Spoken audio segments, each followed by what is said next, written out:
Chapter 27. Aspen could hardly see. It was dark. Ridiculously dark. What kind of desolate world was this? No streetlights, no cars. The houses were set so far off the road that the lights from their windows were like pinpricks in the blackness. She tripped over a chunk of ice, and it skidded into the snowbank. She swiped angry tears, which weren't helping. It was her own fault, her own stupid fault for going to Dean and Deborah Finley's house in the first place. She'd known when Dean called Garrett away that he'd wanted to talk to his nephew alone, and Aspen had needed to know why. So she'd excused herself to the bathroom, and when Deborah wasn't looking, she'd tiptoed down the stairs. She didn't know what she'd thought she'd learn. Even if Dean had been the one to force her off the road the previous night, he surely wouldn't confess that to Garrett. But she'd felt compelled to find out what she could. She wished she hadn't, which was foolish and stupid, but what else was new? Wasn't it foolish and stupid to be in Coventry, in the town that hated her mother, and hated Aspen by extension? What was she doing here? She'd thought she could figure out what happened to her mother.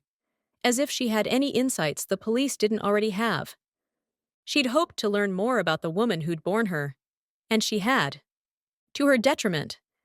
But she'd believed that, if nothing else, there was Garrett. He'd come to mean something to her.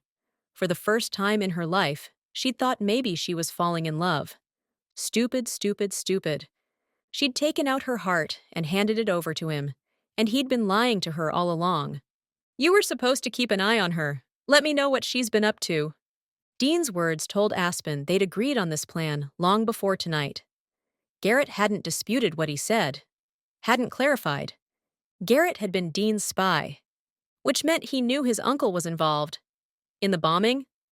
Maybe. In the attempt on her life. From the moment she'd looked into Dean's eyes, she'd known exactly what he was. The enemy. And now she knew Garrett was too. She reached the corner of the residential street and peered to the right and the left. She hadn't been paying enough attention during the drive and had no idea which way to turn to head back to town. As if she could walk the entire way. She needed a plan. Headlights came on at the house across the street from where she stood. She was tempted to hide, but why? She wasn't doing anything wrong. And it wasn't Dean's house. What were the chances that a random person would want to hurt her? In Coventry? Even money. The car drove out of the driveway, its beams crossing over Aspen. It turned the opposite direction, then stopped and backed up, stopping again when it was even with her. Aspen considered pulling the handgun from her holster, but waited as the stranger's window came down. You all right? It was a woman's voice, and vaguely familiar. Yeah, just what? Trying to walk back to town without a map on a freezing cold night? The woman said, Caramel macchiato, right? When Aspen didn't respond, she smiled. I take it by the fact that you're out here on the street that the desserts didn't go over well. Aspen felt herself smile. You have a good memory. It's Josie, right? Yup, and you're... Aspen. Great name. You need a ride, Aspen? Oh, Josie didn't press, just waited while Aspen contemplated the question. She did need a ride, but could she trust Josie? She should have called Grace already. If she'd been thinking straight, she would have.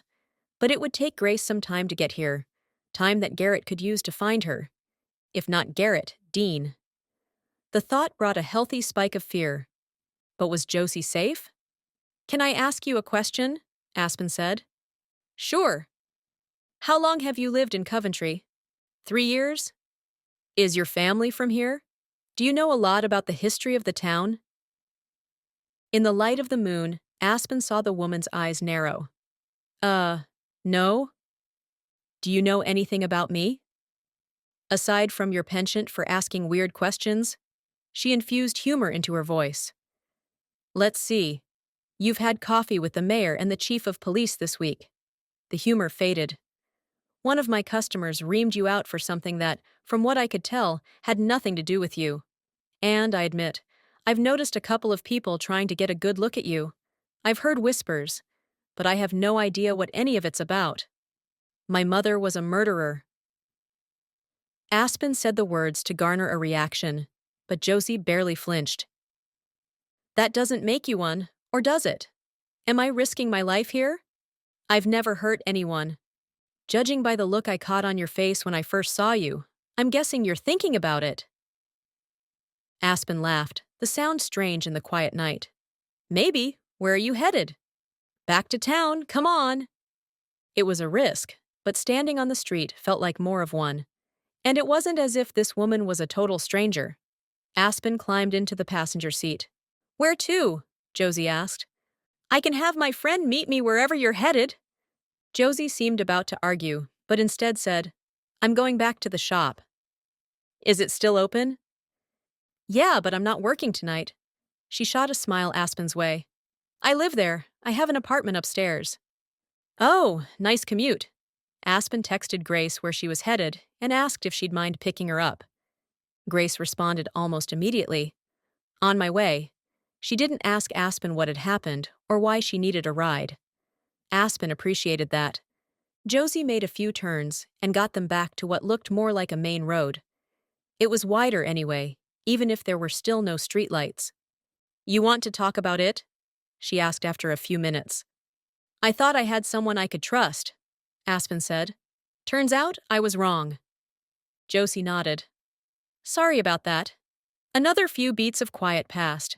You're new to town, right? Just passing through. I inherited a house here. I was thinking about hanging around, but now... Any chance you want to buy a house? Josie smiled. Thanks anyway. She sneaked a glance at Aspen.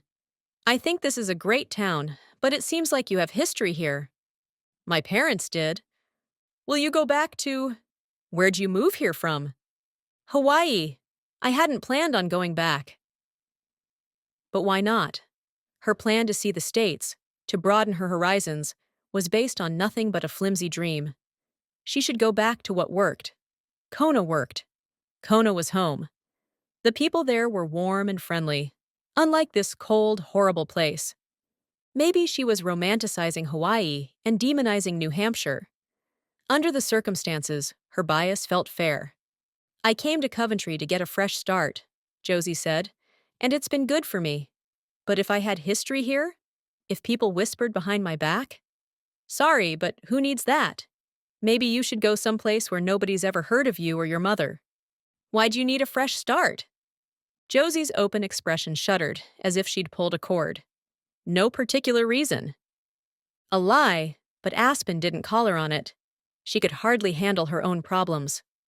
Problems that would be solved if she'd give up this foolish investigation. Her mother was dead and gone. So was her father. Christensen was right that Dad would never have sent her into danger, which meant Aspen had misunderstood what Dad wanted from her. She didn't need to be in Coventry. She didn't need to know what had happened to her mother. She wished she hadn't learned what she had. Did she really think the rest of the story would bring closure or peace? No chance. There was no peace to be had in Coventry, New Hampshire. Not for Aspen, anyway. It wasn't even 9 o'clock, but Aspen slipped into her new flannel pajamas as soon as she got back to Grace's house. She padded down the stairs in her socks and found Grace in the kitchen. I'm making some tea, Grace said. I thought it might warm you up. Sounds good. Aspen still hadn't gotten warm after her stroll in the freezing cold weather. Grace's car had been idling in front of the coffee shop when Josie parked. After thanking her new friend for the ride, Aspen had slipped into the passenger seat. Though she must have had a lot of questions, Grace hadn't asked any of them on the ride. Instead, she'd made small talk as if it were perfectly normal that Aspen's date with Garrett had turned into a ride from a stranger. She'd let Aspen slip upstairs the second they walked into the condo. Now she leaned against her kitchen counter, nibbling a granola bar. Still not asking questions. Aspen answered the unspoken one anyway. Garrett lied to me. Grace nodded. He pretended to care about me, but he was only spying on me for his uncle. That garnered a reaction. Why would his uncle want him to spy on you? That's a good question. Aspen sighed, the sound loud in the quiet place. There's a reason, but Chief Coat asked me to keep it quiet. Aspen had given Grace the bullet points about what she was doing in town, so Grace knew about her mother and the bombing. The kettle whistled, and Grace poured steaming water over tea bags in 2 mugs. I don't know Garrett that well, but I think he's trustworthy. He's got a good heart. As if Grace could tell that just by looking at a person. Grace seemed to read her thoughts, because she added, I've been told I'm insightful. People can surprise you. Grace smiled but didn't agree or disagree. Sugar? Milk? Aspen blew across the hot liquid. This is fine. What kind is it? Chamomile. It helps me sleep. I thought you might appreciate that. She sipped, and the liquid filled her middle, warming her immediately. Thank you. Grace's phone dinged. She glanced at it. It's Andrew wanting to know if you're here. I assume Garrett asked him. Do you mind if I tell him, just to put their minds at ease? Aspen shrugged. She didn't care what Garrett knew or didn't know about her, not anymore. Grace tapped on her phone's screen and set it down. There, that should... It dinged again. She glanced at it, then typed quickly. She didn't look pleased. A moment later, the doorbell rang. Grace sighed. She tapped her phone screen once more, then turned it so Aspen could see. It was a camera view. Garrett was standing on the stoop. Andrew was behind him, saying something. Andrew grabbed Garrett's arm, but Garrett shrugged him off. The bell rang again. I'll get rid of him, Grace said. No, it's all right. She was going to have to do this eventually. She walked across the living room to the front door and swung it open. Thank God you're all right. Garrett seemed genuinely relieved to see her. Aspen had nothing to say to that. Look, I don't know what you heard. Andrew was standing behind him, looking from him to her and back. You want me to stay, Aspen? He won't be here long. She turned back to Garrett. I've already heard enough. Andrew stepped closer, gripped Garrett's arm in some sort of guy solidarity, then slid past Aspen into Grace's house. Aspen shoved her feet into the boots she'd left by the door and stepped out onto the concrete. Grace handed out Aspen's jacket. Holler if you need us. Then she left Aspen and Garrett alone. Garrett said, Listen, it's not... Aspen slipped on her coat. You've been spying on me for your uncle, feeding him information about me. He asked me to. Garrett's tone was pleading. But I didn't do it. I didn't tell him anything about you, except that you didn't know where your mother was. I thought that was all he wanted to know. I thought if I told him you didn't have any idea what happened to her, that he'd let it go. When he pressed the issue, I told him I wouldn't betray your trust. I would never. But you did. You did pass along information about me. Garrett's mouth opened, then closed. A hard look filled his eyes. I told him one thing only to get him off your back. So you did it for me? Is that what you're trying to tell me? Yes, that's exactly what... Funny how your uncle still feels on my back. You'd never even met him until tonight. Or am I wrong about that? Because you two seemed at odds from the moment you walked into their house. I've never met him, but he thinks he knows me because he knew my mother. I've been trying to tell him. And it never crossed your mind that he knew more than you realized? That maybe he was involved? Garrett leaned back, his eyes wide. What are you talking about? Involved with what? The bombing, Garrett. He was a suspect. He looked genuinely shocked. My uncle had nothing to do with that. You really believe that he asked you to spy on me for no reason? Come on, Garrett, you're smarter than that. He licked his lips, looked around, shook his head. His volume was lower when he spoke. Why do you think that? Why don't you? Why would I? He asked you to spy on me. He said there were people in town who wanted to know what happened to your mother. People who had a right to know, who wanted justice. I thought he was asking on their behalf. My uncle is a good man. He would never have been involved in something like that. Garrett was either stupid or lying. No, he trusted his uncle. He trusted his uncle enough to betray her. She should let it go. She should go inside and close the door and pretend she'd never met Garrett McCarthy. But fury and fear and frustration bubbled up inside her. She couldn't quell those feelings. Even though she'd promised she wouldn't tell anybody, she couldn't stop the words that were dying for release. Did your uncle tell you he and Deborah were questioned last night? That the police are checking their alibis? What? Dean is a prime suspect. Coate thinks he's the one who tried to kill me. Garrett stepped backward, down one step, then another. You're lying. But his face had lost all its color.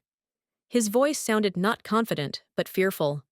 She'd lobbed a grenade, and it had hit hard. Might as well make it a twofer. I can't work with someone I don't trust. She held out her hand. I'll take my key. He found his key ring, slipped the key off with hands that trembled, then held it out. She took it, but before she could pull her hand away, he wrapped his around it, stepping back to the stoop with her. His nearness sent a whole new batch of emotions flying. She remembered all the sweet things he'd said to her. She remembered all the kind things he'd done for her. She remembered how she'd felt when he'd come to her rescue on the mountain the night before. She remembered the kiss they'd shared in that very spot. All those memories made this so much harder. I don't know what's going on, Garrett said. I didn't know he'd been a suspect back then. I had no idea. My uncle would never try to hurt you. I'm sure when the police finish their investigation, they'll find the real culprit. And there it was. He might care for her. Maybe. But his loyalty rested with Dean, and it always would. She tried to yank her hand away, but Garrett held on. I know you're angry. I need you to hear me. I didn't spy on you. What my uncle did or didn't do. What happened back then with your mom and him and all of it.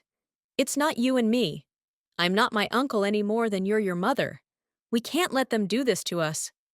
Who is them? Dean and, I don't know, whoever else is involved. Whoever actually ran you off the road. I care about you. I don't want to lose you. It didn't matter. It didn't matter what Garrett said, because he would always side with Dean and Deborah and Brent and Coventry. It would always be them against her. Always. She yanked her hand again, and this time, he let her go. Aspen, I care about you. I'm falling in love with you. She'd dreamed of the first time she'd hear those words from a man. The reality was nothing like the fantasy. I wasn't supposed to tell you that your aunt and uncle were questioned, so don't tell anybody. Can I trust you to do that? Of course, you can trust. Tell your uncle I'm selling the house and leaving town. Tell him tonight. I'm done digging. I'm letting it go. I'll be gone by tomorrow. Maybe that'll make him back off. Don't do that, please. Just wait. Wait. Until someone actually succeeded in killing her? Maybe she'd end up in a grave right beside her mother. That would be one way to find her. There was nothing to wait for. There was nothing else for her in Coventry. And there was nothing between her and this man. She took a step back. There were so many things she wanted to say, feelings she wanted to share. Truth was, none of them mattered. She settled for one final remark so there'd be no misunderstanding. You're fired. Chapter 28.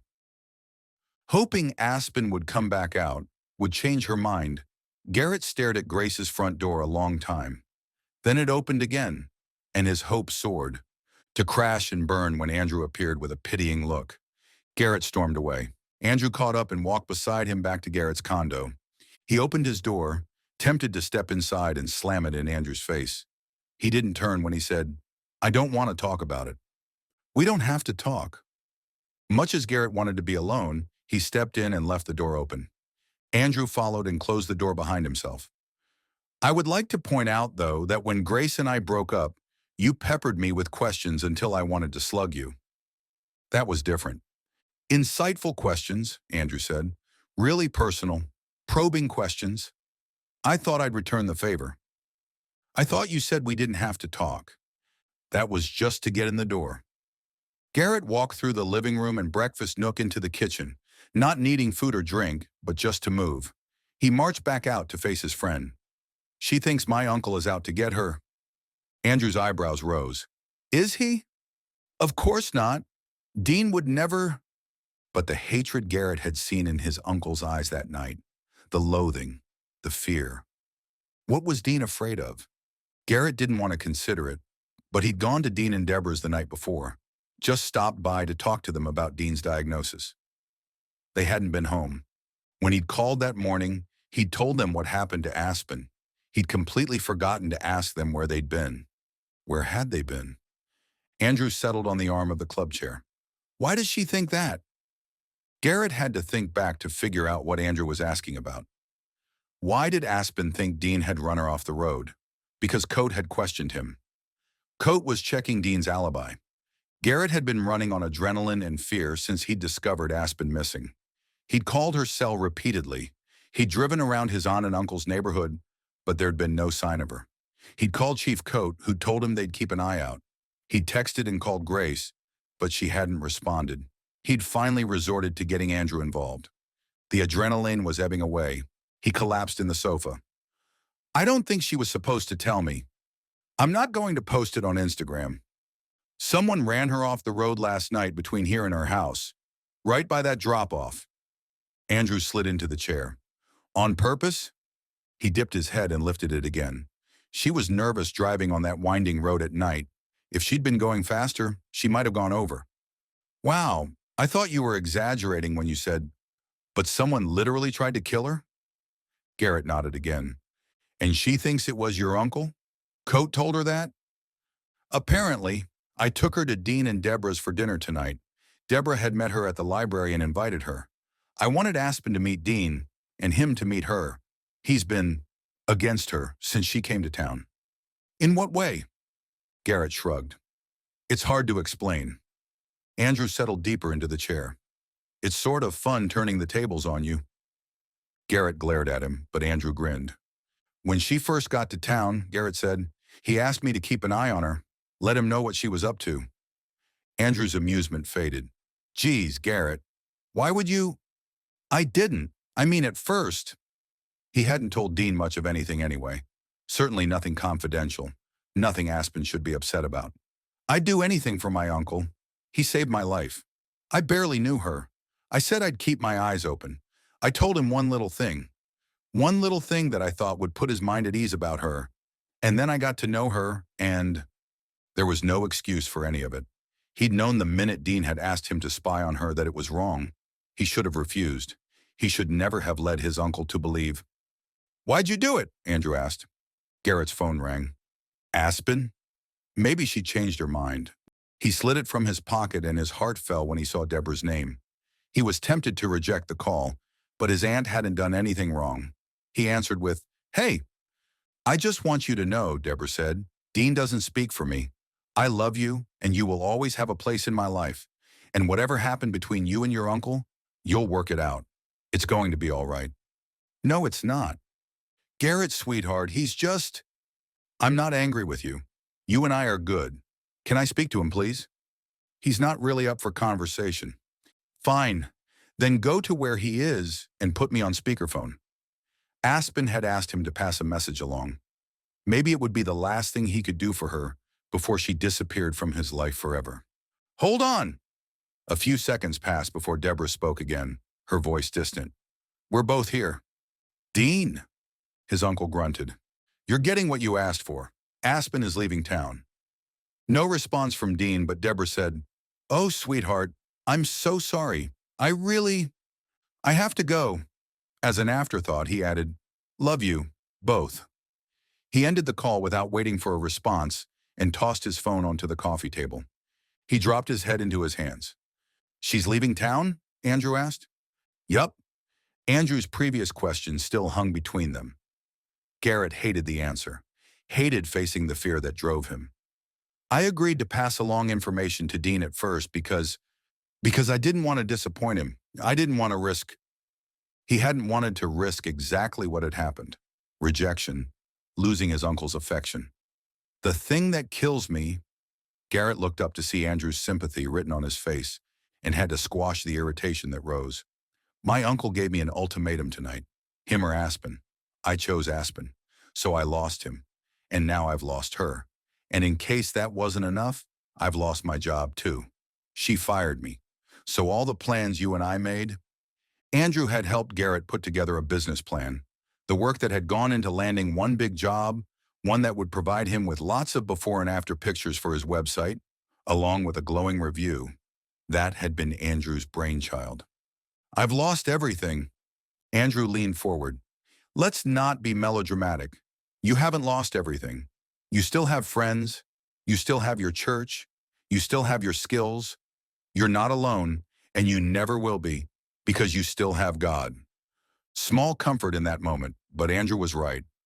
Of those three things you feel like you have lost, your uncle Aspen and your job, which is the most important?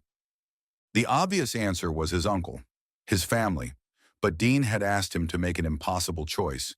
Garrett had chosen wrong, according to Dean, and lost what he'd thought was the strongest relationship in his life. It hadn't been as rock solid as he'd believed. The job mattered.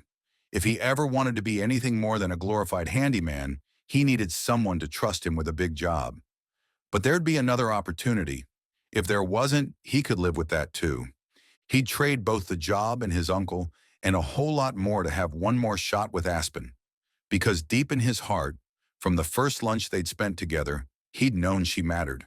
It wasn't that he'd cared for her from the start. It wasn't that she was vulnerable and needed a friend. Those were both true, but that wasn't driving him.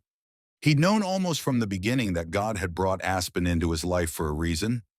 Aspen was supposed to be part of Garrett's life. As difficult as his past had been, with the broken relationship with his father, and now the broken relationship with his uncle, he was intended to have a solid relationship in the future with Aspen. Across the room, Andrew's gaze never wavered from Garrett's face. He smiled. "It's the girl, I guess." "It's Aspen. She's the one I'm not willing to lose." He glared at his friend. "And you can keep your cracks about romance novels and whatever else to yourself." Andrew's smile widened. "Far be it from me to razz you about it, all things considered." A good point.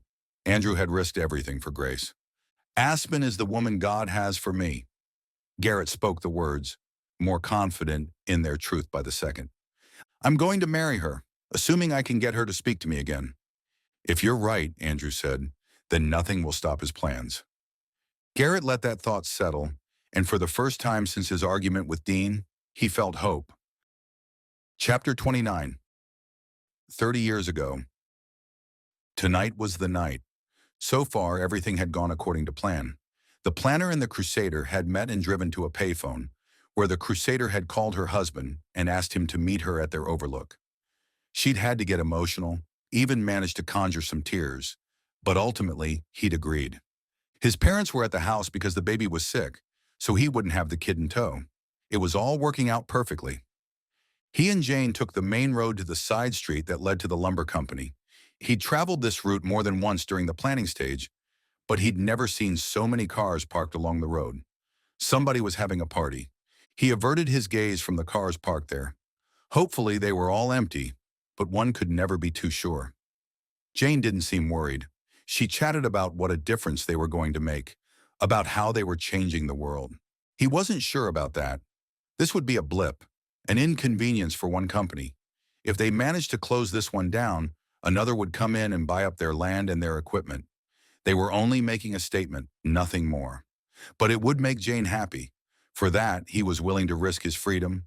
After this, she'd be his. He was sure of it.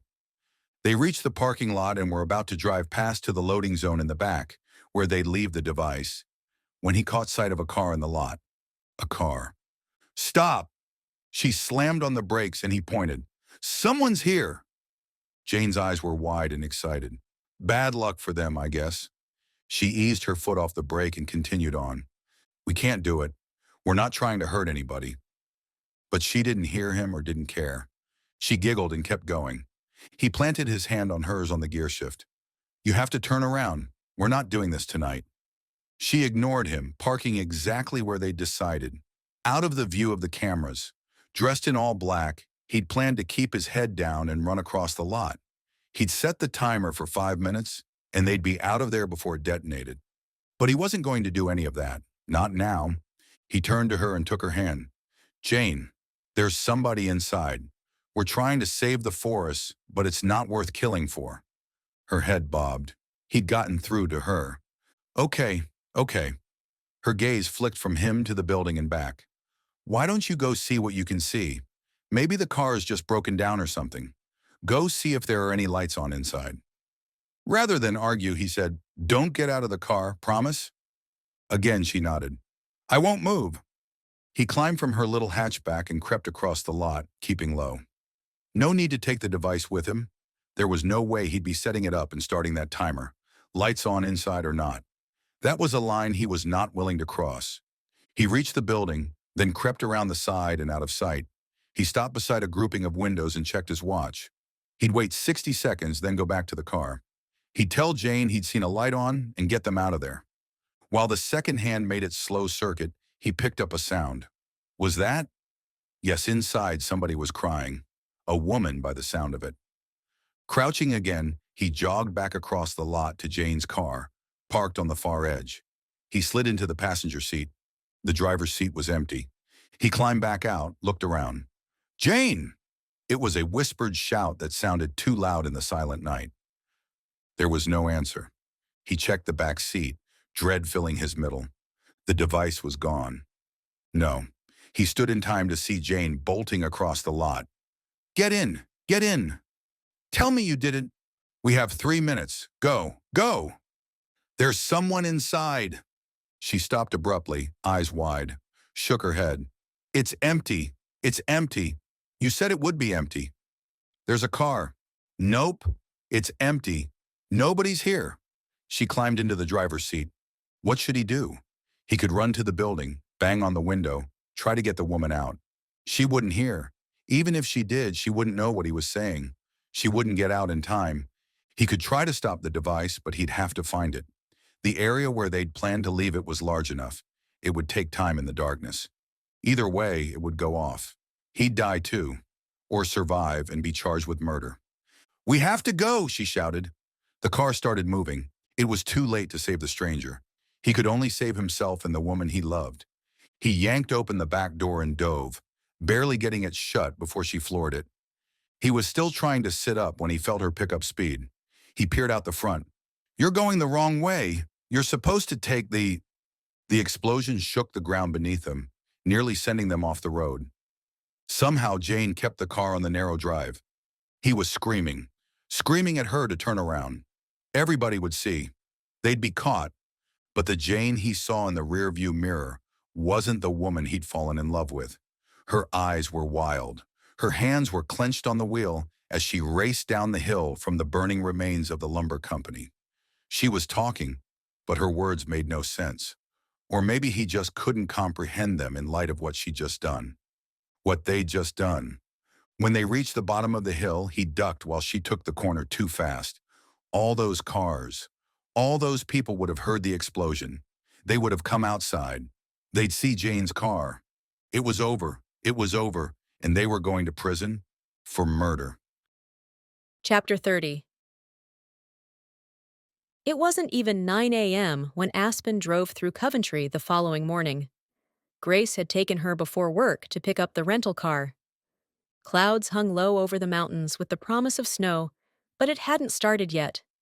With any luck at all, Aspen could be packed up and out of town before the first flakes fell. Her phone rang. She'd neglected to connect it to the rental's Bluetooth, so she pulled over in the middle of town, right in view of anybody who cared to look. She didn't care. They could glare at her and gossip about her all they wanted. If Dean happened by, he wouldn't dare try to hurt her with the whole town as witnesses. Besides, if Garrett had reported back to his uncle that she was leaving town, and she felt confident he had, considering he'd been reporting back to his uncle all along, then Dean had no reason to hurt her now. She yanked her phone from her pocket and saw Jocelyn's name. She hadn't spoken to her best friend since the night she'd pulled into town.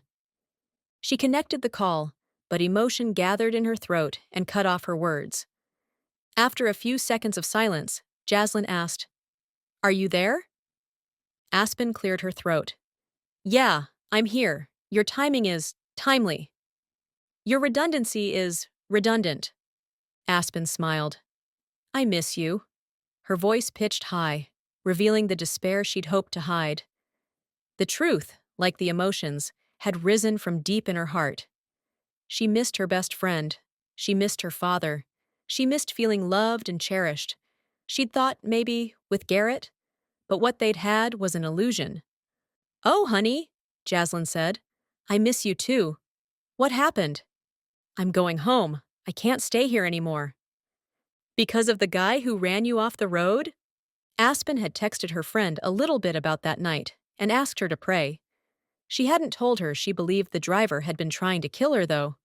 No sense worrying her. By the tone of Jazz's voice, she was worried enough without all the information. Aspen said, "That and I found out. It seems Garrett's been passing information about me to his uncle." "Garrett, the hunky contractor?" "I never called him hunky." I read between the lines. "Are you sure?" "I overheard them talking. He denied it, but really, what's he supposed to say? He's not going to admit to getting close to me just to spy on me, to kissing me." "He kissed you?" "It didn't mean anything. Not to him, anyway." "What a jerk. He was just using you to get information." "Yup." Garrett had known she'd be at Tabby's Monday night. For all Aspen knew, he'd told Dean. And Dean had broken into her house. It all made sense now. Of course it had been Dean. Garrett had told him Aspen wouldn't be home. The realization felt like a fresh betrayal. "Why did he do it?" Jaslyn asked. "I thought you two were hitting it off." "I guess that was all an act." But it had felt so real. "Are you going straight to Florida then?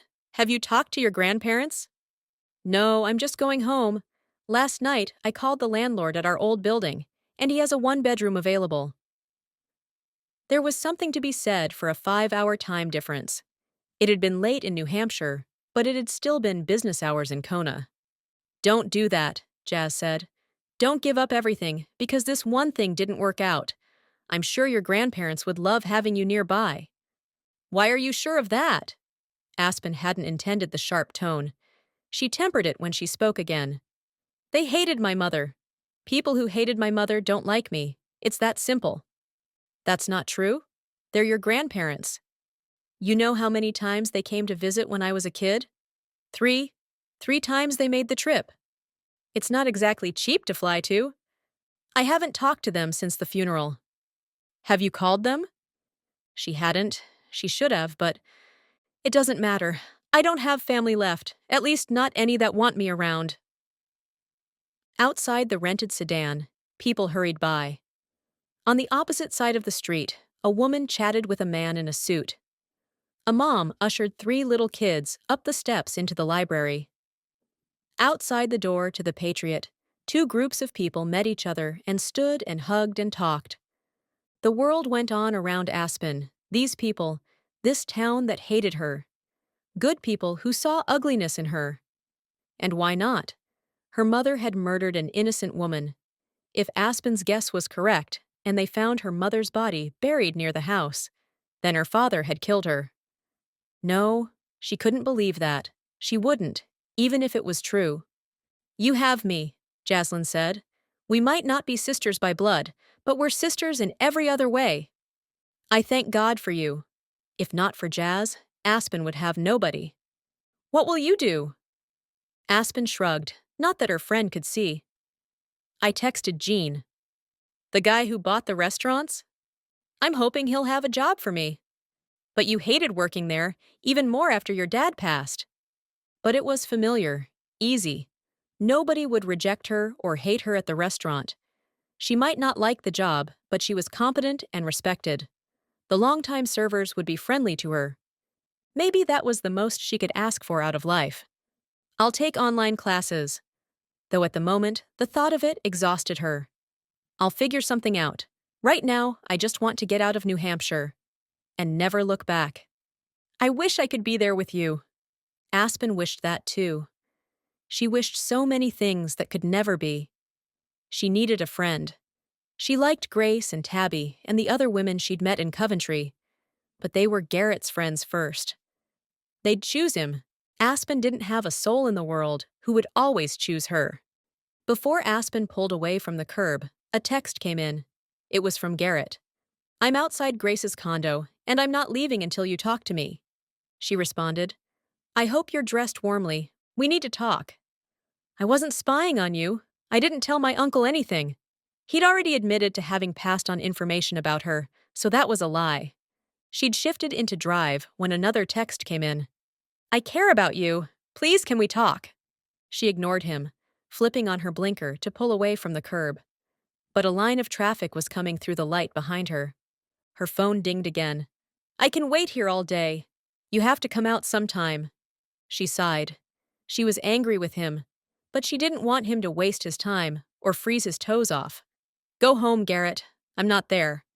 I'll leave your handgun and a key to the house with Grace before I leave so you can get your tools." Come on, traffic. Where were all these cars coming from? Probably people hurrying to get their errands done before the snow started. Would they worry in New Hampshire, though? Maybe a snowstorm was just another day at the office for these weird people. "Where are you?" Garrett texted.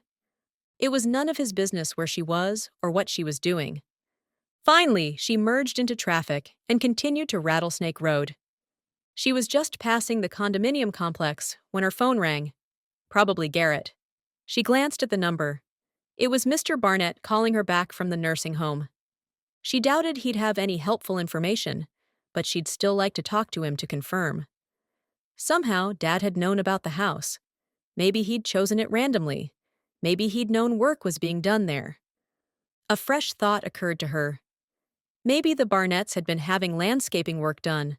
Freshly turned dirt wouldn't be out of place if that were the case. Was Jane Kincaid buried under one of the many trees in the yard? The thought made Aspen ill.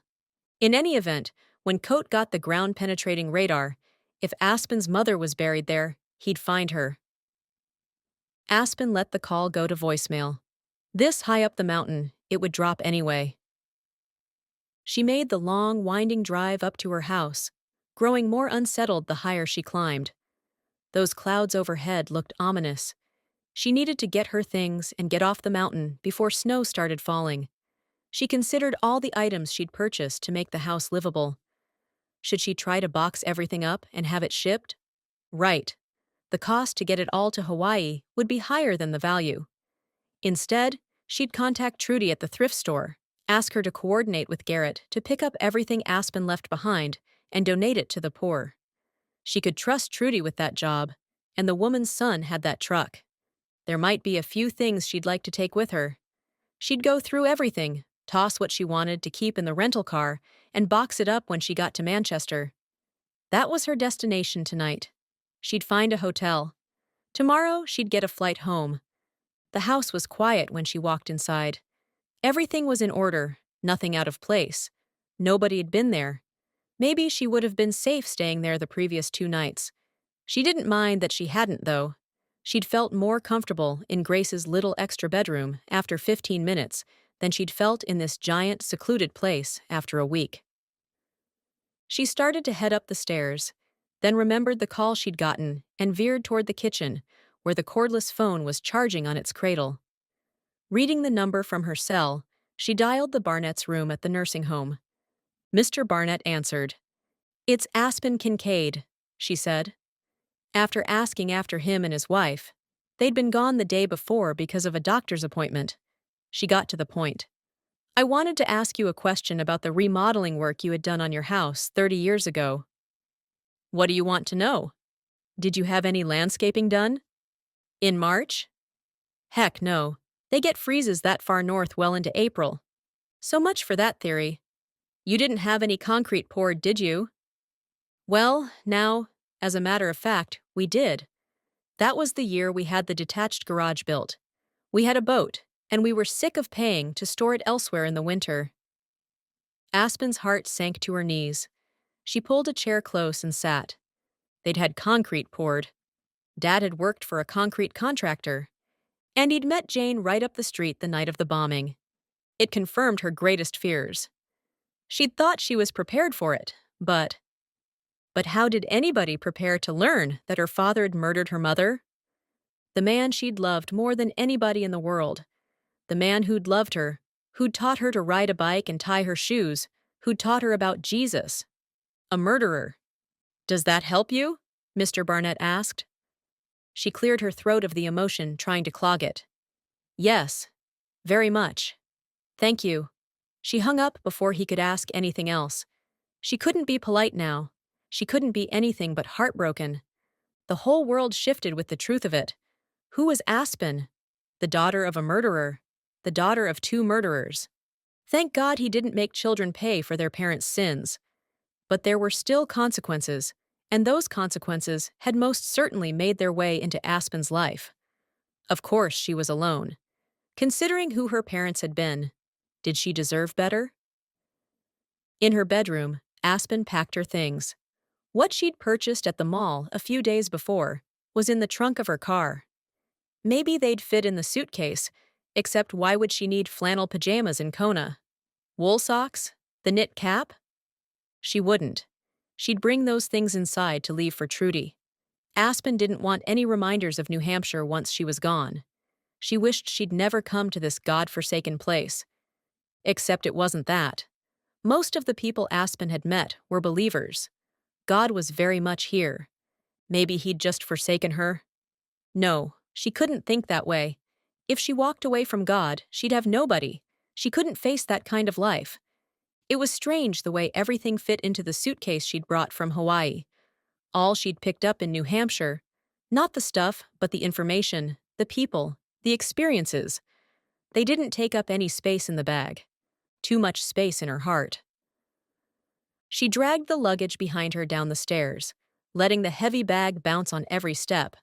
What did she care about the contents? About the floors? None of it mattered. In the living room, she added one of the throw blankets she'd purchased to her suitcase. She shoved in as many of the kitchen utensils as would fit. She'd sold almost everything she and Dad had owned, so she'd be starting from scratch when she got to Hawaii. Going back had never been her plan. When she was finished, she dragged the suitcase out the door and along the walkway, remembering the first moment she'd seen this place. Garrett had been shoveling the walk, so she wouldn't have to trudge through the snow to her front door. He'd seemed so kind. Had it really all been a lie? Maybe.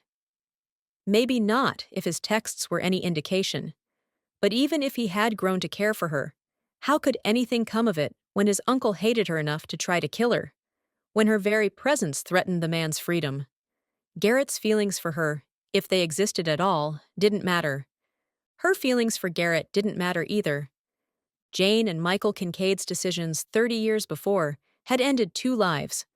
They had shifted the lives of a lot of people. Their decisions were still affecting people now, and there was nothing Aspen could do about that. She understood why Dad had relocated as far away from here as possible. She wished she'd never come. After hefting her suitcase into the trunk, she dug through the shopping bags she'd tossed in earlier and pulled out the socks and pajamas and hat. She opened the suitcase one more time to shove in the things she wanted to keep, leaving those destined for the thrift store in the shopping bag. It was a small trunk and not easy to maneuver, and she was so intent on the task and the thoughts bombarding her that she didn't hear the sound of an engine until it was right behind her. She turned in time to see a pickup truck park. Not Garrett's. Dean Finley climbed out. Aspen bolted for the front door, expecting to hear footsteps right behind her. She didn't, though. "Wait!" She heard his voice, but it was farther away than she would have expected. He wasn't following her. He wasn't chasing her. Still, she didn't stop until she'd climbed the 3 steps of her front stoop and opened the storm door. She turned, keeping the glass door propped open so she could step in the house and slam the door. Dean had moved to the walkway, but stopped where it intersected with the drive. He lifted both hands in the universal sign of surrender. She pulled the handgun from the holster at her waist, disengaging the safety as she did. She didn't aim it, but she held onto it, just in case. He needed to know she wasn't helpless. "I'm not here to hurt you," Dean said. "Why are you here?" His hands lowered a little. "Do you mind if I just—" He dropped them to his sides. "If I keep them like this? It's fine." The initial burst of adrenaline and fear were already draining. Nothing about the man looked threatening. Even the anger he'd aimed her way the night before seemed to have dissipated. But Aspen wasn't stupid. Somebody had tried to kill her. "Just stay there, and we'll be good." He leaned against the front of her car. "Garrett tells me you're leaving town." "Which is what you wanted, right?" "Do you know why?" "Because you built the bomb. Because you're afraid the truth will come out." She threw the words out there in full confidence. It seemed true. Coate thought it was true. She expected Dean to respond with shock and outrage, or even amusement at her foolishness. Instead, he seemed to sag, shoulders hunching, head dropping forward. "It's true, right?" Very slowly, he looked up and nodded. That he didn't deny it both thrilled and terrified her. She was getting to the bottom of the mystery, that one anyway. But why would he tell her the truth? After so many years, why confide in Aspen? She felt the heaviness of the gun in her hand. She wasn't defenseless. If he came after her. Please, God, I don't want to hurt anybody, and I don't want to get hurt. But she couldn't figure out how this could end without one or both of those happening. My presence here stirred everything up, Aspen said. Coate started looking at the case again. People started talking about the bombing again. It probably took a long time for everybody to forget your part in it. Most never knew. Dean looked past Aspen, then up into the darkening clouds. A long moment passed before he faced her again. They knew your mom and I were friends, but they blamed her for the bombing. Everybody blamed her, and her alone. Coate and his partner knew, of course, but they couldn't prove it. I never understood why they didn't go public with that information, at least about me. Why would he go public about you and not Brent? Brent was the rich kid. Aside from the Hamiltons, Brent's family was the richest in town. Still are. Brent's mother was the county prosecutor back then. His father was a successful lawyer. He'd been the mayor a few years before. He wielded a lot of power in Coventry. I could understand why the cops didn't want to name him without proof. She'd known the Salcidos were wealthy. How else could they have afforded to keep an apartment in Boston? But she hadn't realized they were that influential. My family'd been in town a long time, Dean said, but my folks didn't have any connections. Both my parents worked at Hamilton. And anyway, if they'd known, they'd have turned me in. She heard the house phone ringing. Not very many people had that number. Garrett, Jaslyn, Coate. Whoever it was, hopefully they'd call back. My understanding is that Coate's partner was happy to cross you off the list of suspects. He thought you were a good kid. Dean's smile was sad. I had been before. She felt sorry for him. She felt sorry for everybody who suffered because of her mother's scheme. I'd never even told Deborah, Dean said. All these years, she never knew. What a secret to keep from the woman you loved. How had he managed it? How had Dad managed to keep his secrets for so long? The three of us planned it, Jane, Brent, and me. I built the bomb. I was on campus that night. I knew when Jane and Brent were going to set it off. But we had all decided that, if the building wasn't empty, we'd come back another time. So what happened? Aspen asked. The woman's car was in the lot, so what? I don't know. The words were filled with defeat. How do you not know? You were in on it. What did Brent tell you? We never talked about it, not once after it happened. At first, it was because we didn't want people to suspect us.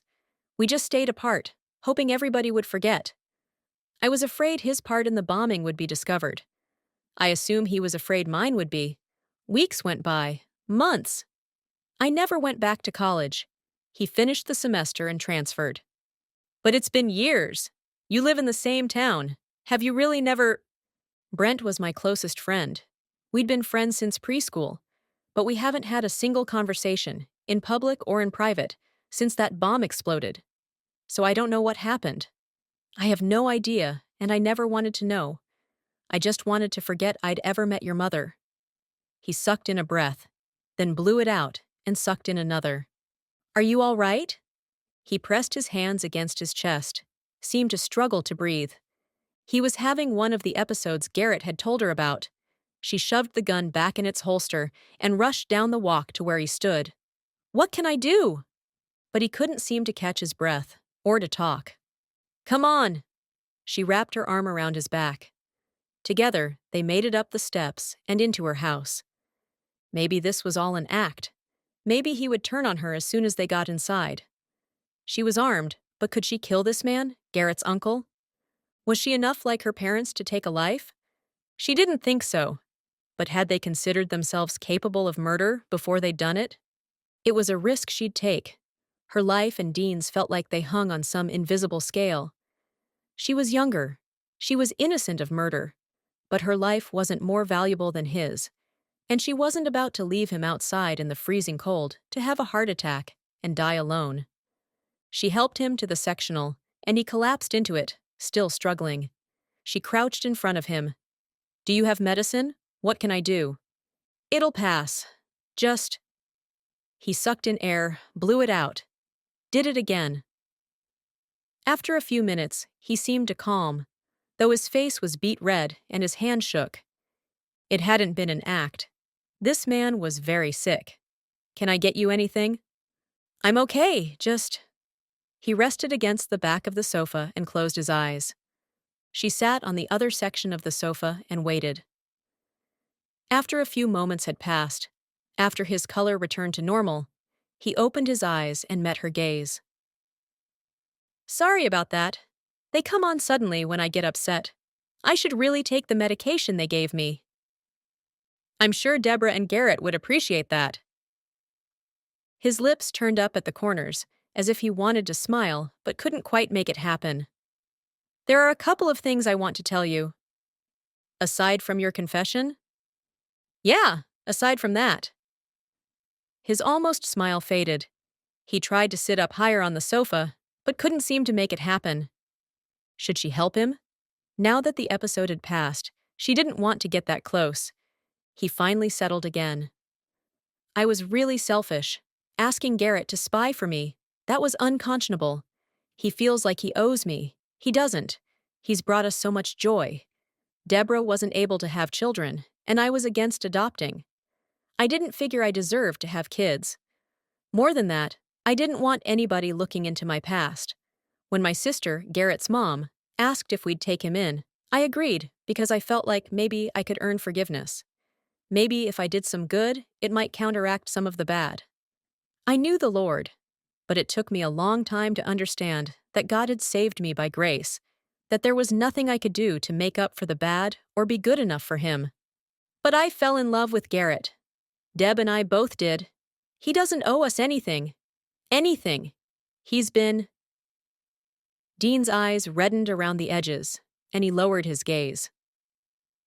Aspen looked away to give him a moment to pull himself together. "He didn't want to do it," Dean said. "Spy on you. At first he said he would, but then he came back after this place was broken into. He all but accused me of doing it." "Did you?" she asked. He met her eyes and held them. "No, I didn't break in, and I didn't try to run you off the road the other night." He'd confessed to building a bomb that killed a woman. Why would he lie about that? But if it wasn't Dean, then who? Before she could vocalize the question, Dean continued, "Garrett told me you didn't know where your mother was, that you were in town looking for answers. And he never told me anything else about you, not a word, except that he was coming to care for you." She closed her eyes against the emotion building there. Garrett did care for her. It hadn't all been an act. It hadn't been a ploy to get information. Garrett had told her the truth. It didn't change anything. She still had to leave. Knowing what she believed her father had done, how could she stay? But it helped to know. "Last night," Dean said, "I realized. Deborah helped me realize how selfish I was being by giving Garrett that ultimatum." "What ultimatum?" "He didn't tell you?" "I overheard that you'd asked him to spy on me, and I left. After that, I didn't give him the opportunity." Dean leaned forward. "I told him I would cut him out of my life if he kept spending time with you. It was unbelievably selfish. I was letting my fear rule me. I just wanted you gone from our lives, gone from Coventry." Aspen couldn't think of a response, though the honesty that roughened his voice clawed at her heart. Everybody wanted her gone, but Dean wasn't finished. "Garrett chose you. When I told Deborah, she was furious. Sleeping on a crappy sofa in my workshop last night, I realized, here I've gotten away with murder for 30 years, and I was going to ruin my son's life just to keep getting away with it. Garrett wasn't his son by blood, any more than Jocelyn was Aspen's sister by blood, but the relationships were just as strong. So that's why I'm here," Dean said. "To tell you the truth, to apologize, to tell you I was wrong about you. You're not your mother. You look like her, you're kind like her, but you're not her. And if you have half the feelings for my nephew that he has for you, then you have my blessing. His blessing? What was she supposed to do with that? You've just confessed murder to me, Dean. Am I supposed to forget? I told Deborah this morning. My dad passed a couple years ago, but I'll have to tell my mom. It'll break her heart, but I'm gonna tell Cote right after I leave here. It's time I pay for my sins. I'm sick, and I feel about 1,000,000 years old. Who knows? Maybe they'll go easy on me. I figure I'll end up in prison, but I've had 30 years of a life I wasn't entitled to. 30 years with the woman I love. 20 raising a young man, whose respect I earned but never deserved. I've had a good life. If it ends in prison? He shrugged. Maybe I can do some good there. What about Brent? His expression darkened. He's gonna have to pay for his crimes too. He'll hate me. He'd probably try to stop me if he knew what I was up to. But it's time we both face what we did. She scooted closer to Dean and took his hand. I'm sorry that woman died. I know it wasn't your plan. His eyes filled with tears, but this time he didn't turn away or try to hide them. I knew her. Everybody knew everybody in town back then. She was a sweet lady who'd been dealt a hard hand when she married that husband of hers. She was kind and— His words were choked off by a sob. I never meant for anybody to get hurt. Aspen squeezed his hand. I know that. I know. And your mother. He squeezed Aspen's hand. I cared for her. I wish I knew what happened to her. I'm sure it's torture not knowing. I'm pretty sure I know where she is. I'll probably never really know what happened, but at least I can lay her to rest. I need to talk to Cote. I think he'll be able to confirm it. I'm just glad to know that you didn't hurt her. I never would have. He sniffed the tears away. The sniff turned into a cough, which turned into a coughing fit. I'll get you some water. She hurried through the door and around the corner into her kitchen and filled a glass with ice from the dispenser. All the information Dean had given her clamoring for attention in her mind. He'd confessed. He'd tell Cote everything. Poor Garrett would be heartbroken. But his feelings for Aspen were real. Another thought urged its way forward. If Dean hadn't tried to kill her, then who had? Brent Salcedo. He was the only other option, except he'd been out of town. They'd confirmed his alibi. But who else could it have been? Filling the glass with water, she considered her next move. Once Dean told Cote, both Dean and Brent would be arrested, and then she'd be safe. Maybe she wouldn't have to leave Coventry. Maybe she wouldn't have to leave Garrett. The thought had her smiling for the first time all day. She was turning to take the water to the living room when a shadow crossed over her. She barely registered the form of a man before something smashed into the back of her head. The water slipped from her grip. The glass fell and shattered on the floor. She reached for the counter to keep from falling, but missed. She collapsed in a pool of water and ice and glass. The man was on top of her.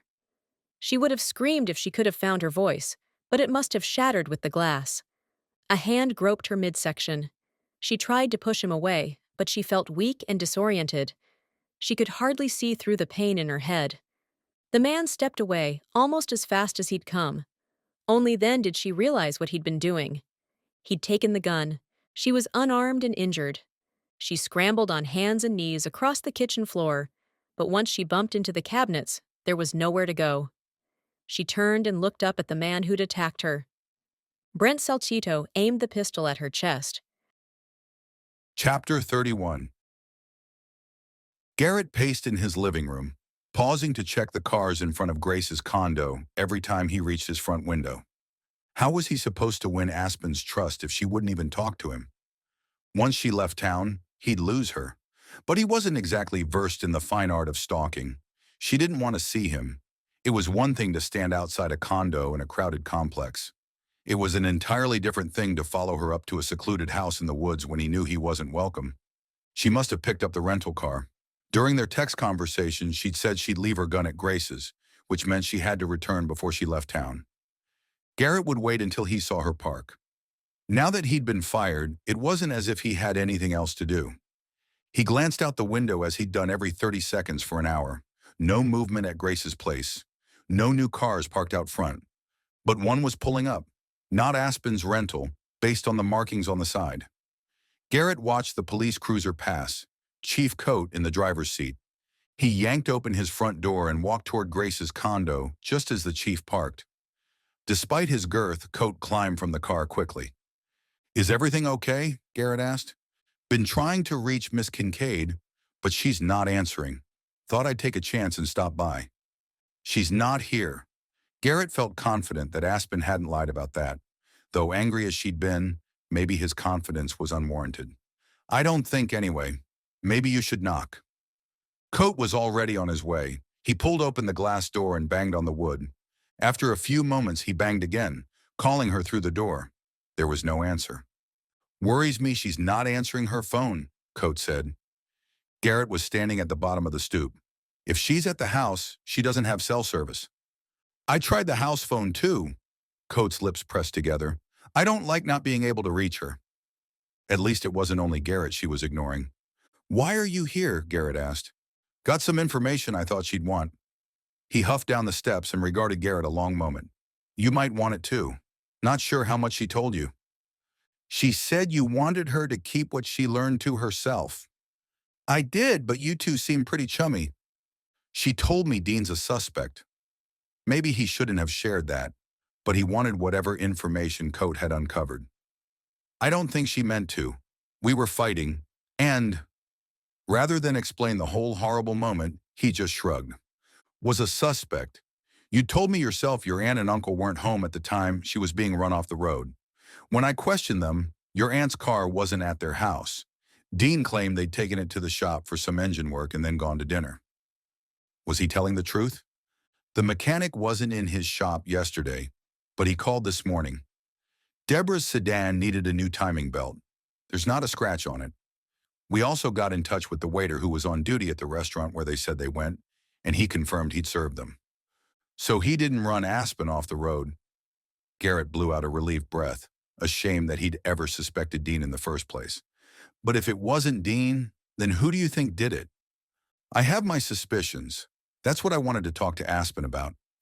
I was hoping maybe she remembered something or—" He shrugged. "I need more than my suspicions to make an arrest. And it bothers me that she's not answering her phone." He started back to his cruiser. "Where you going?" "To check the house." Maybe once Aspen learned that Dean hadn't been the one to run her off the road, she'd listen to Garrett. Maybe they could get past this after all. Garrett fished his keys from his pocket. "I'll follow you." Chapter 32. Aspen's head felt like it might split open as Brent yanked her from the floor and manhandled her out of the kitchen. He didn't speak, not that she could have processed anything he had to say, not with the world spinning like it was. With his gloved hand, he held her arm in a tight grip and pushed her through the door and into the living room. She hadn't given a thought to Dean in the moments since Brent had hit her. Didn't know what he'd hit her with, though it hadn't been his fist. Something hard and cold. She remembered that much. She felt a trickle down the back of her head, but couldn't summon the strength to touch the spot. She could barely process putting one foot in front of the other. The gun pressed to her back kept her moving. A knife, dripping with crimson, lay on her white sofa. Her gaze flicked to Dean. His head had fallen forward. Blood seeped from a wound on his upper back. She froze, gasped for breath, as if someone had punched her. You killed him!" "He's not dead yet, but he will be soon enough." Brent pushed her forward and then yanked her to a stop. "Pick it up, Aspen." She didn't know what he wanted her to do. She couldn't take her eyes off the man she'd just spoken to. Dean had been coughing. She'd gone for water. How long had she been in the kitchen? 30 seconds? A minute? How had this happened? "Pick up the knife, Aspen." His words were cold and calculating. She understood then.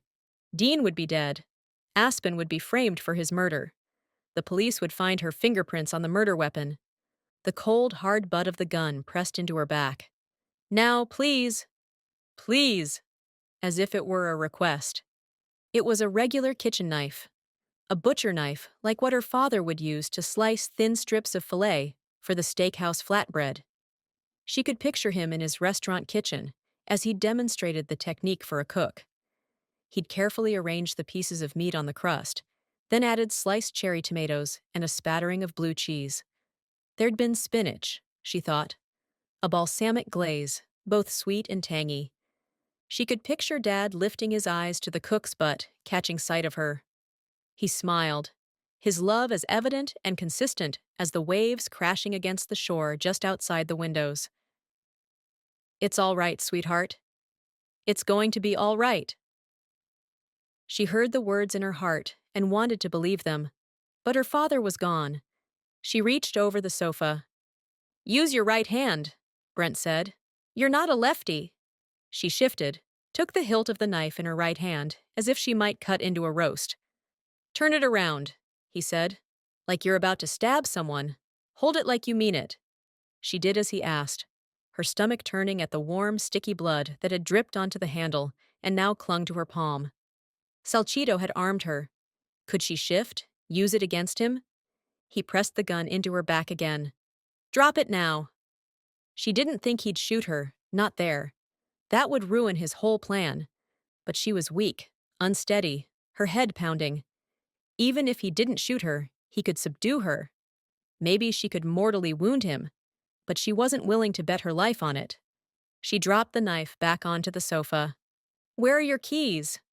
She patted her pockets. "Here. Get them." She wiped her hand on her jeans to remove as much of the blood as she could, then pulled out the keys. He snatched them and pushed her forward. Across the room, out the door, down the steps, and up the walkway. Dean's truck was parked behind hers. But Salcito didn't seem concerned about that. Her car beeped and the trunk popped open. He pushed her toward it. She knew what he planned. The thought of allowing herself to be confined in the small trunk of her compact rental had nausea churning her stomach. Though perhaps at least some of that came from the concussion that blurred everything except what was right in front of her eyes. He yanked out her suitcase. "You can either climb in, or I'll put you in. If we go with option 2, it's going to hurt." She had no doubt it would, and he was still armed. With Garrett's handgun. She prayed that wouldn't be the cause of her death. She didn't want Garrett to have to live with that. She climbed into the small space, pulling her feet in behind her. She lay on the hard floor while Salchito studied the trunk door. He found a red handle, the thing used to open the trunk from within, she assumed. He stepped out of her line of sight for a moment, then came back with an open pocket knife. It only took a few seconds for him to sever the cable holding the handle in place. Then he slammed the lid, leaving her in total darkness. The darkness felt good. She hadn't realized how much the light was making her head pound until it was snuffed out. She heard Brent moving, heard a car engine start, then rumble. He was moving Dean's car, though not far by the sound of it. A moment later, her car door opened. She felt the car shift as Salchito climbed in. The engine roared to life. And then they were on the road, not driving down toward town, but up toward what? What was higher up on the mountain? Garrett had told her once. Houses owned by tourists. Summer homes. The homes that had been under construction the night her mother had gone missing. Brent would kill her and dispose of her body probably somewhere it would never be found. People would believe Aspen had committed murder and then vanished. Just like her mother.